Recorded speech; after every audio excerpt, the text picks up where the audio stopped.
Hello everyone, welcome to A Good Night for a Murder, a Victorian true crime podcast. My name is Kim, and tonight's story is about a Victorian con artist, a female con artist at that.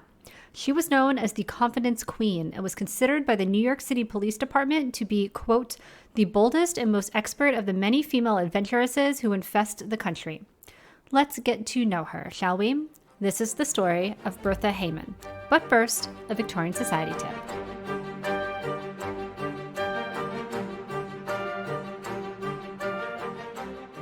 We're going to talk about the New York Police Department in tonight's story a little bit, so I thought a good tip to share would be how one became a police officer in the Victorian era. Now, our story takes place in the US, but the structure of US law enforcement agencies was heavily influenced by the UK model, so we'll start there. The first Metropolitan Police Department was formed in London in 1829 by former Home Secretary Robert Peel, following the passing of the Metropolitan Act of 1829. Prior to this, law and order was enforced only by parish constables. The name does have religious roots, but it's ultimately referencing a civil parish, meaning a geographical location or territory. Parish constables were usually unpaid, part-time, and were primarily responsible for things like monitoring trading standards in pubs, catching rats and loose livestock, lighting signal beacons, providing local lodging and transport for the military, providing building control, attending inquests, and collecting taxes. If there were any crimes to solve, the community was just sort of expected to resolve it amongst themselves. And this, as you might imagine, did not work out well. So in 1856, the County and Borough Police Act was passed. The act pretty much said you need to make a police force. And if you do, 1/4 of the cost for pay and clothing for constables will be covered by the Treasury. Citizens were not happy about this. They viewed it as the government impeding their right to free speech and were fearful that the police would just arrest anyone who disagreed with them. They were doubly unhappy that their tax dollars would now be used for such a thing. Regardless, though, it happened, and the newly formed force was ready to start accepting new recruits. What I'm about to go over is applicable to the Metropolitan Police of London, though they did set the precedent for the rest of the UK. Though the age range was variable for some time, the basic requirements were as follows. You had to be 20 to 27 years old, a minimum of 5'7", fit and healthy, able to read and write, and have a clean background free of poor or indecent behavior. Oh, and you had to be a man, of course. Most recruits were from the military or unskilled backgrounds, meaning farm boys. 1 in 5 applicants were accepted, after which the new recruit would receive 1 to 2 weeks training, and in later years, 3 to 5 weeks. Recruits were drilled twice daily by an instructor and were also trained in operating an ambulance. After that, they were sworn in as constable, and their on-the-job training could begin. Once placed, they received their officer number and uniform, including an armband to be worn on duty. For transparency, police were required to wear their uniform anytime they went out in public. Constables were not issued firearms at this time as another way to gain the trust of the public. Initially, they spent some time observing local police court to learn how police conducted investigations, and then they were sent out under the charge of a more experienced officer. Eventually, they were considered a full-fledged duty man where they would spend 8 hours a day, 7 days a week, looking out for any of the following: disturbances to be quelled and crowds dispersed, doubtful characters to be watched and obstructive costermongers and street vendors to be moved on, endless questions to be answered and directions given, stray dogs to be seized, pickpockets, beggars, drunken persons, and other actual or suspected offenders to be arrested, besides innumerable minor breaches of the law to be reported. For this work, a constable's pay started at 25 shillings and 6 pence a week and would increase a shilling a year to the limit of 33 shillings and 6 pence. Those who rose through the ranks to become sergeant, station officer, inspector, or even superintendent could expect a salary up to $400 a year. Constables were only allowed 5 days off every year, which were unpaid. They were required to request permission to marry or even go to lunch with a member of the public. They were also not allowed to vote in elections. Unmarried officers were given the option to live in the divisional section house for 6 or 7 shillings a week. These were a barrack-style community living situation, which included a bed, hot supper, and the use of the police library and common rooms. Turnover on the force, though, was high. Though it was considered good, steady work for those of poorer classes, those from better backgrounds were quicker to leave for better work, especially if they did not rise quickly through the ranks. Overall, though, constables were often dismissed for drunkenness. This was not their only problem, though. Between 1831 and 1840, the average number of complaints against the police was 411 per year. A little over half were made against specific officers, whereas the rest were simply complaining that the police were not really helping anything. All they did was hassle the community members and did little to stop robberies or other crimes from occurring. And by and large, the public was not wrong. Review of police records showed that police only investigated what they wanted to, avoiding situations that might make them look bad. Corruption was a problem as well. A blind eye was often turned where favors could be exacted. Bribes were common, and brutality was standard practice. While the Metropolitan Police were sorting out their growing pains, the U.S., especially New York City, came to realize they were experiencing many of the same problems. In America, the purpose of early law enforcement efforts was to apprehend runaway slaves. Later, they served as lamplighters and night watchmen and eventually organized into municipal agencies in the 1800s. Prior to 1845, New York City's population of 320,000 was served by a force of only 1 night watchman, 100 city marshals, 31 constables, and 51 municipal police officers. In 1845, the new Metropolitan Police Force was formed, which closely aligned with the UK model. In 1857, it became official that the Metropolitan Force would consolidate and replace the municipal police. This went badly. The municipal police did not want to go quietly into the night, so while the new Metropolitan Police Force formed, the municipal force remained, leaving the city effectively with 2 competing police departments. One source described the situation as follows. Chaos ensued. Criminals had a high old time. Arrested by one force, they were rescued by the other. Rival cops tussled over possession of station houses. The opera buffa climax came in mid-June when a Metropolitan Police captain attempted to deliver a warrant for the mayor's arrest, only to be tossed out by a group of municipals. Armed with a second warrant, a much larger force of Metropolitans marched against City Hall. Awaiting them were a massed body of municipals supplemented by a large crowd. Together, the mayor's supporters began clubbing and punching out the outnumbered Metropolitans away from the seat of government. The Metropolitans gained the day after the state-controlled 7th Regiment came to its rescue, and the warrant was served on Wood. This setback for the mayor was followed by another. On July 2nd, the Court of Appeals ruled in favor of the state law. Wood knuckled under and disbanded the municipals late in the afternoon of July 3rd, leaving the Metropolitans in possession of the field. It wasn't over, though. The Green Metropolitan officers were not prepared for the rioting that broke out in the city the next day. Ultimately, they were rescued by the anti-Catholic, anti-Irish criminal gang, the Bowery Boys, who got involved due to their rival gang, Irish immigrant gang the Dead Rabbits, organized an attack on the Metropolitan Police. Eventually, the state militia restored order, but things still weren't over. Over the next 20 years, the NYPD would be involved in a number of New York City riots. Like our friends in the UK, the NYPD was subject to numerous complaints of police brutality, especially in poor immigrant neighborhoods. Similarly, corruption was rife as officers frequently took bribes to overlook crimes such as illegal liquor sales or worse, or turned a blind eye in the case of voter fraud.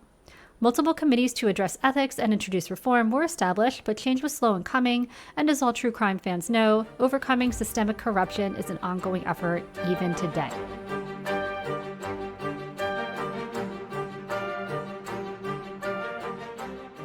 Before we jump in, I want to welcome new Patreon subscribers Emma, Eden, Kelly, and Christina. Thank you so much for your support. I'm so glad you're here. Everyone shouted out tonight joined at the housekeeper and butler tier, which means that right now they also have access to the bonus content that accompanies this episode, as well as 30 plus other bonus content episodes. So if you enjoyed this episode and want to hear more, please consider checking out A Good Night for a Murder on Patreon. There is also a new housekeeper and butler tier exclusive series this season that is only available on Patreon called A Goodnight Snack.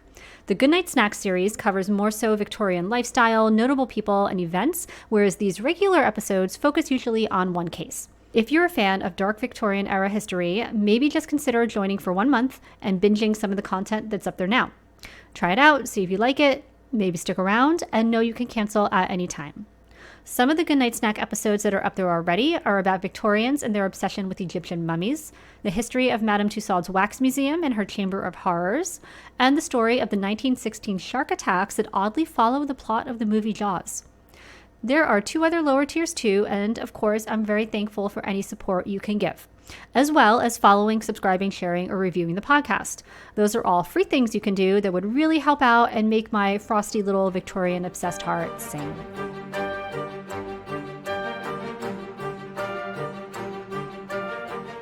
A Good Night for a Murder is a true crime podcast that does cover stories including death, violence, sexual assault, and other adult themes. Please take care while listening.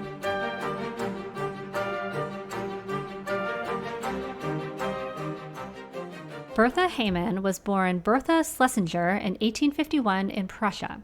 She immigrated to the U.S. in 1878. The details of where she spent her time and when are hazy, but it sounds like she bounced back and forth between New York City and the Chicago and Milwaukee areas. She was married at least twice, once to a man named Fritz Karko, who she lived with in New York, and later to a man named John Heyman, which is how we came to know her as Bertha Heyman, though it hardly matters since she made up aliases left and right to accompany her many cons. Her MO in New York usually went something like this. She often presented to be a wealthy woman who, for reasons out of her control, was unable to access her money at that time. She always stayed at the best hotels and actually employed a maid and a domestic servant and was always name-dropping her famous friends. She frequently targeted men who were attracted to the fortune she claimed to have, who would in turn buy her expensive gifts, take her out on the town, and put her and her staff up at the finest hotels. Then she'd disappear, taking whatever gifts or loans they'd extended to her with her. And no one was sacred to her. There were several times that she victimized those who had helped her out in the past. In one case, she targeted a man by the name of Mr. Brandt, who she had hired to work for her. She spun a yarn that convinced him to loan her $1,000, and then she just dropped him and disappeared. Not that she didn't get caught occasionally, though. So frequent and prolific were her scams that it was said that she moved through the New York penitentiary as if she were in a revolving door. In one notable arrest from September of 1880, Bertha was traveling by train from the Chicago area to New York when she befriended a sleeping car conductor. By the time the train pulled into New York, she had convinced him that she was the recipient of a large estate and she would love to hire him to manage it for her. She just needed to borrow a little money to pay some fees she owed before she could fully receive the rights to what was hers. Upon arriving in New York, the conductor had agreed to lend her the money and quit his job to come work for her. When they exited the train station, he accompanied her to a large house that she claimed to own, which he took as proof of her wealth. Bertha managed to string him along for a while before he realized no new job was forthcoming, and then he sued her. The case never amounted to much, though, and we can presume the conductor slunk back to his previous employer to ask for his old job back. A similar case was reported upon in the Chicago Tribune involving one Tilly J. Perrin of Chicago. That story read, she claimed she was an heir to a large estate and she was paying a New York lawyer $6,000 a year to look after it. Then she suggested that if Perrin wished to give up his place, he might manage her estate. The offer was accepted. Perrin was only obtaining $80 per month, and Mrs. Heyman had agreed to make his salary $2,000 a year. After Perrin had resigned his place, the Queen began borrowing money from him to pay small debts. At least $1,038 had been obtained when Perrin insisted on entering upon the duties of his agency. The satisfaction that he obtained was her promise that when she came into possession of all her property through Mr. Robert Bonner, who she said was her guardian and executor of the will under which she was an heir, the money he had loaned her would be refunded and his duties as agent would begin. Perrin finally came to the conclusion that the woman was not to be believed, and despairing of ever obtaining from her his money without compulsion, brought suit against her. In June of 1881, Bertha stood trial for stealing $250 and 2 gold watches from an elderly woman she was boarding with on Staten Island. She was acquitted, but police had a plan this time. As she was leaving the court after the acquittal, she was arrested again.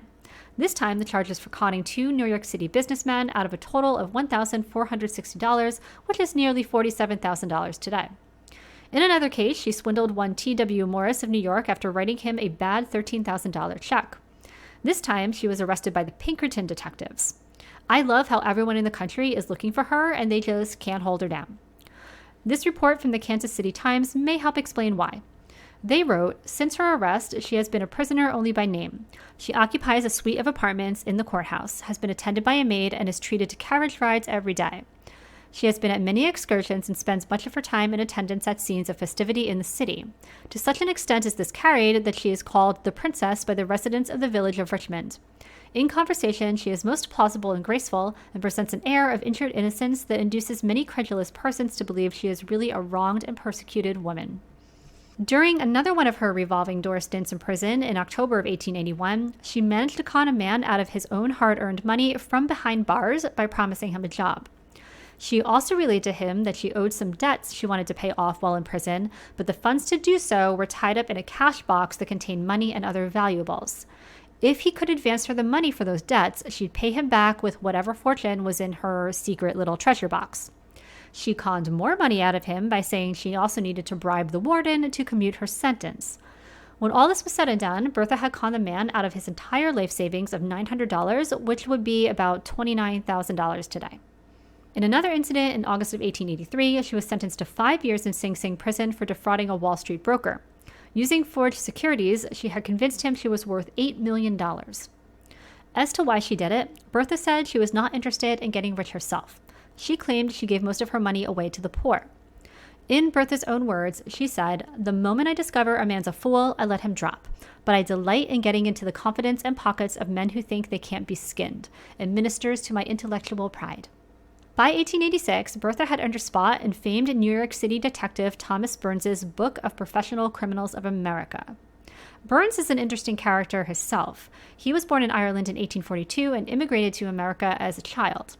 He served in the Civil War, afterwards became a firefighter, then joined the police as a patrolman. He quickly rose in the ranks to become Detective Bureau Chief in 1880. The expression to give someone the third degree largely comes from him. Burns likely borrowed it from the Freemasons, where the ceremony to advance to a third degree of Master Masons included an interrogation. Nowadays, if we say someone really gave you the third degree, what we mean is they were aggressively questioning you about something. In 1886, he published the Book of Professional Criminals of America. This book chronicled nearly 400 criminals, including their mugshot, physical description, and a record of their crimes. It also included several chapters covering police methods, criminal methods for different types of crimes, a state-by-state list of police commutation laws, and a chapter on mysterious murders. If you're curious on what Detective Burns deemed the most celebrated and certainly most mysterious murder that has ever been perpetrated in New York City, that is what I'll cover in the bonus content for this episode on Patreon.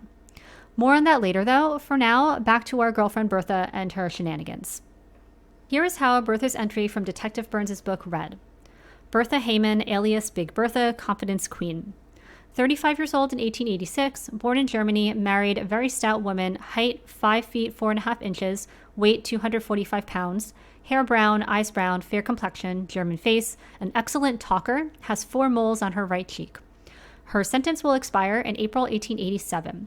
She has the reputation of being one of the smartest, confident women in America. She possesses a wonderful knowledge of human nature and can deceive those who consider themselves particularly shrewd in business manners. If I was the sort of person who couldn't help be a little proud of a Victorian-era woman who liked to put one over on arrogant men, I'd be awfully pleased with that description of Bertha. In 1888, Bertha moved to San Francisco with a man named Willie Stanley, who she said was her son, or at least they were presenting themselves as mother and son. In San Francisco, Bertha reconnected with Rabbi A.J. Messing, who she knew from her childhood in Prussia. Rabbi Messing is a very prominent, respected member of the elite Jewish community in San Francisco and the Beth Israel congregation. Bertha confessed to Rabbi Messing that she had strayed and married a man not of Jewish faith who had now left her widowed with a very large fortune that she is unsure she can manage by herself. She would like to get married again, but this time to someone of her own faith. She would go so far as to offer $1,000 to the person who could introduce her to her next husband. Rabbi Messing said, "Meet my brother-in-law Abraham." And in a matter of days, Abraham had proposed to Bertha. But Bertha's son, Willie, disapproved of the quick courtship, and to smooth things over between them, Abraham paid him $500. Willie also expressed his dissatisfaction with many of the jewels Abraham gifted to his mother, saying they were too old-fashioned and he should let him have them so he could take them and have them reset in something more to his mother's taste. So Abraham turned over the jewels to him as well. Bertha spent the next week or so attending numerous fancy soirees, wearing an expensive new wardrobe, all purchased by her new fiancé. And then she and Willie skipped town. When it was discovered that a donation check she'd written to Beth Israel had bounced, Abraham realized he may have been taken. When he went to file a police report, even before he had finished telling a story, the officer receiving the report pulled out Detective Burns's Professional Criminals of America book and turned directly to the page with Bertha's picture on it. He asked, "Is this the woman?" To which Abraham responded, yes, it was. Poor Abraham was truly flabbergasted. Police managed to track Bertha and Willie to Texas, where they were both arrested and extradited back to California. Regarding the trial, the Daily Alta California reported, "The Confidence Queen, Big Bertha Stanley on trial on a charge of grand larceny." Judge Murphy's court was crowded yesterday by persons of both sexes when the case of Bertha Stanley, alias Bertha Heyman, alias Big Bertha, was called. The court opened promptly at 11 o'clock when the defendant appeared accompanied by her counsel, Robert Farrell and C.B. Darwin. Son, Willie, also appeared with his mother, and both were centers of attraction, the crowd pushing forward to get a glimpse of the notorious Confidence Queen. Judge Murphy could barely force his way through the crowd, and he ordered the floor to be cleared when he had, after great difficulty, reached his bench. As the case made its way through court, Bertha's story reached the ears of producer Ned Foster. Foster offered to bail Bertha out of jail in return for her cooperation in putting on a one-woman show to tell her story. Eventually, Willie was found guilty, but Bertha was acquitted. It's likely that the publicity from her upcoming show played a part in her acquittal. The show was titled The Confidence Queen and was kind of a comedy that portrayed Bertha as the victim of all these predatory men until she managed to outsmart them. It was also littered with self-depreciating comedy directed at Bertha's appearance and weight.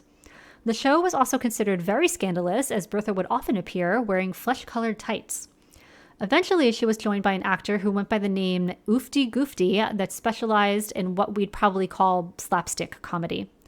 The pair would parody scenes from Romeo and Juliet, including the balcony scene where Bertha in the role of Juliet would be on the ground due to her size.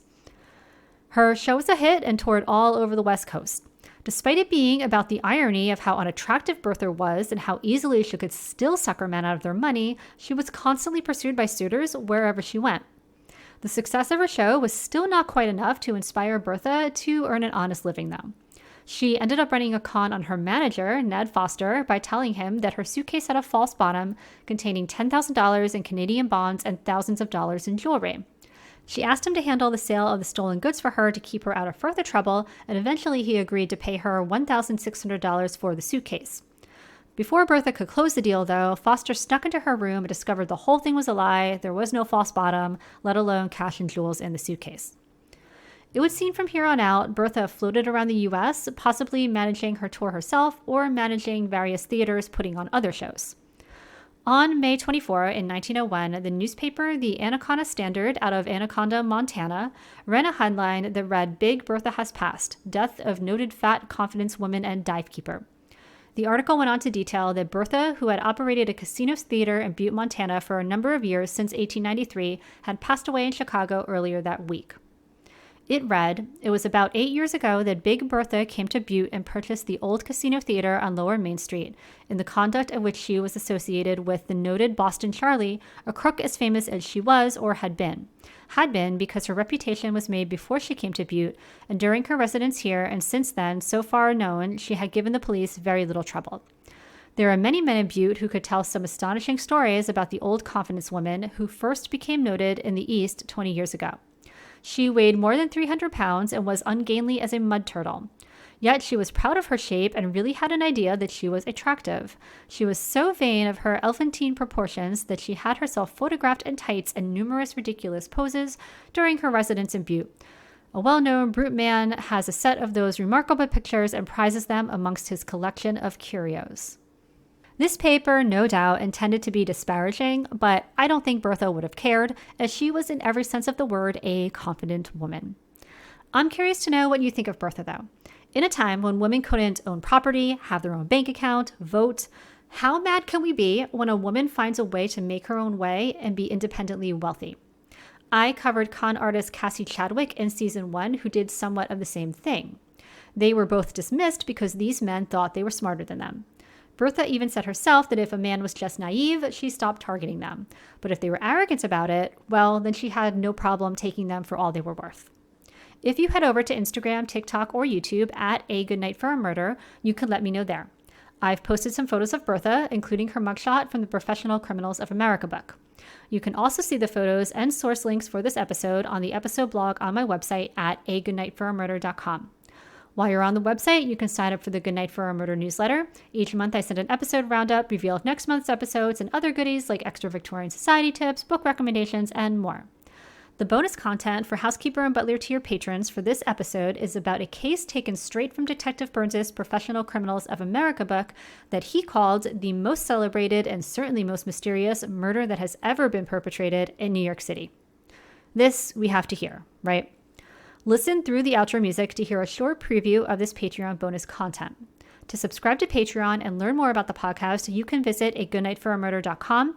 Also follow me on Instagram, TikTok, or YouTube at A Good Night for a Murder. Please rate and review and share with friends. Thank you for listening, and I will talk to you again soon.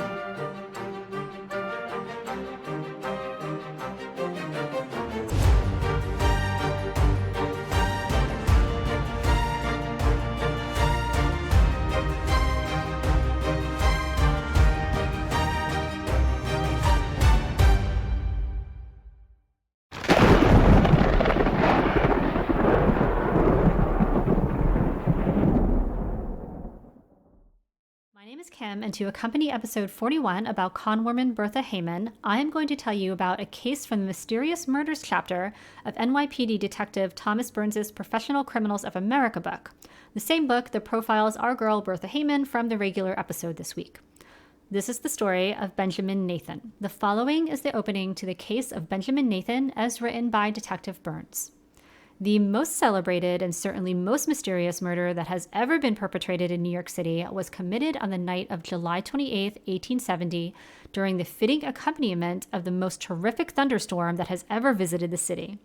While the thunder rolled, the lightning lit up the heavens with blinding flashes, and rain fell in torrents, Mr. Benjamin Nathan, a wealthy stockbroker, was foully murdered in his handsome mansion at number 12 West 23rd Street. In other words, it was a good night for a murder. It was summer, and as of late, the Nathan family, consisting of patriarch Benjamin Nathan, his wife Emily, and 5 of their 7 children, had been staying outside of New York at their country estate in Morristown, New Jersey. Benjamin's 2 adult sons, Washington and Frederick, ages 25 and 23 respectively, had taken to staying at their home in the city on West 23rd Street as their business often required longer hours. Benjamin was a finance guy who was the former vice president of the New York Stock Exchange, past president of Congregation Shearith Israel, the oldest Jewish congregation in the United States, and a founder of the Jews Hospital, which would later become Mount Sinai. At this time, he was 56 years old and would often commute from his country home to the city to work in his office on Broad Street. On this day, July 28, 1870, he'd been visiting acquaintances in the city, and seeing that the hour was already a bit late, he told them he intended to stay with his sons that night at the 23rd Street house. Benjamin and his son Washington left the residence at about 7 p.m. They spoke briefly on the sidewalk outside, then parted ways. Benjamin went directly home to number 12 West 23rd Street. When he arrived, the household staff was surprised to see him, as they had only expected the 2 younger men to be in residence that week. As such, they had taken the opportunity to redecorate, and the house was in disarray, including the room Benjamin usually stayed in. No matter though, the staff simply set up sleeping quarters in the second floor front parlor for him for the night. Benjamin's younger son, Frederick, returned at about 11:15 p.m., spoke briefly with his father, then went up to bed on the